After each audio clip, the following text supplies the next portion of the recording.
Thank you. If anyone else wants to have a go. Senator McGrath. Oh, thank you.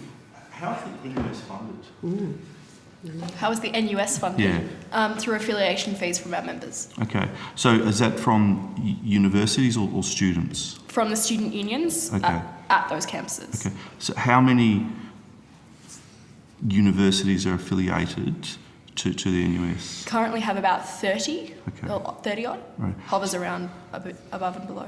So what's your operating budget? I'm not sure how that's relevant to this Well, inquiry. that's for me to decide, not you, but what's your operating budget? I don't feel that I really need to answer that question. You can take it on notice. I can take it on notice.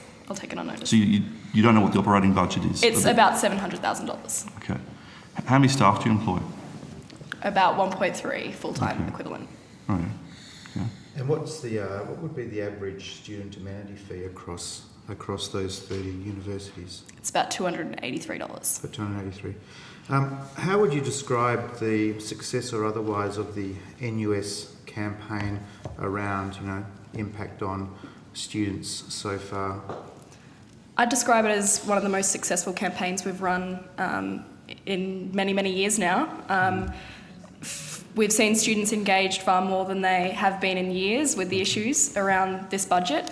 And I think that's reflected also out in the community as well. So I've been very pleased with the success that we've had throughout this year. What would you credit that success to? I'd credit it to the hard work of student activists out around the country, around partnerships that we have with various organisations that we work with from time to time. And would violence, intimidation, harassment be part of that success? I don't know what... Point of order, Chair. What's the relevance of that? I'm just talking about... I've asked the Chair for a point of order. I think Ms Taylor was about to give a response to that, so I'll let her give her response.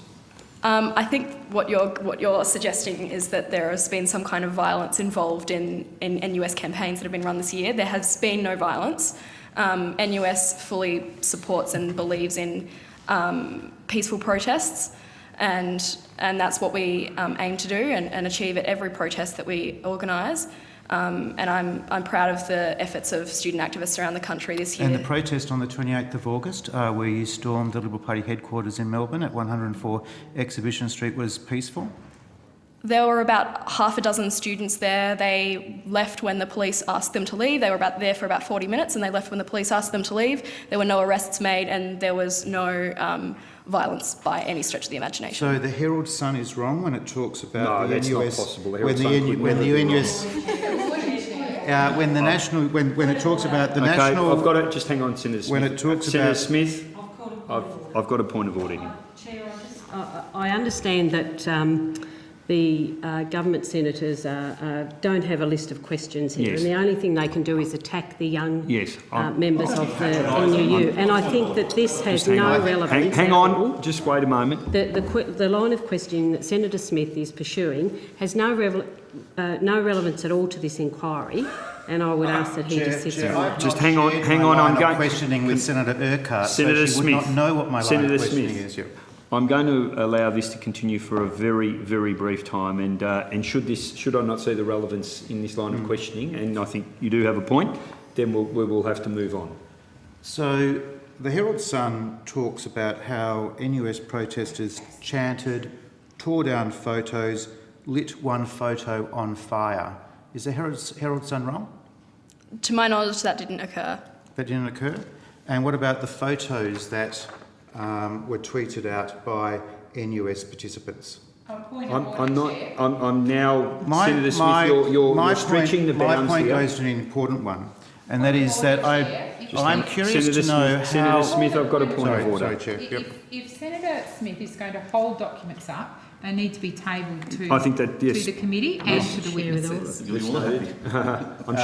Do we have a colour photocopier? We can get one? Okay. Yeah. Well, let's do that. And I'm not going to indulge this line of questioning for much longer. I want to see what these My point is actually a really simple one, and it goes to representation.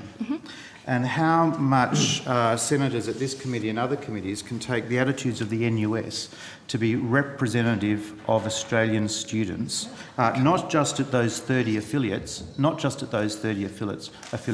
but across the country. Okay, I don't think you need to answer that, Ms Taylor. Mr Smith, we have a number of stakeholders who come before us who represent a range of opinions on a range of different... represent the NUS, or is it? Did I miss something? On a range of issues. Could I just make one comment potentially? And that is that I think you would find that the opposition to not just the budget but the higher education reforms that we have is reflective of the opposition in the community. And That's the polling not that is true. the polling that has been That's not- shown is Senator that Smith. I would like to take the opportunity to answer that question. The polling that has been has shown that around 2/3 of the population are opposed to the deregulation of fees. They are opposed to the government's plans for higher education. And so that's not even just speaking. That's not even just speaking for the student body. That's the community as a whole. Essential media communication polling that was released. The Labor pollster. Essential media communication that was polling that was released some time ago. So my point is that it's not even just that we are representative of all of our affiliates, and they would not continue to affiliate if they felt that we were not representative. We are representing a view that is out there in the community as well. Even the legitimate concerns of Australian students, I was an Australian student, having to pay a student guild fee from a working class suburb, the legitimate concerns of Australian students are undermined, not advanced, when its peak body engages in violence, harassment and intimidation. Okay, Senator Smith, I've let you indulge this. I've let you indulge this for long enough.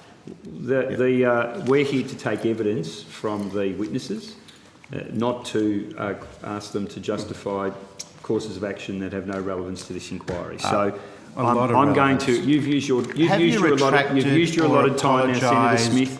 Senator Smith, I'm now going to be asking the next questions. You've used your allotted time. You've had an opportunity to ask questions, and you chose to do it in a particular area. I did. You've used your allotted time, so now I'll ask a few questions. Senator, point of order. Senator McGrath. What time do we have? Senator in McGrath, terms of point of order, I have allowed you to use. We allow the Labor senators. You've had 15 minutes, and the Labor senators have had 15 minutes, and I'll now take the next 10 minutes. Thank you. So, Chair, Miss, point of order. I don't accept that.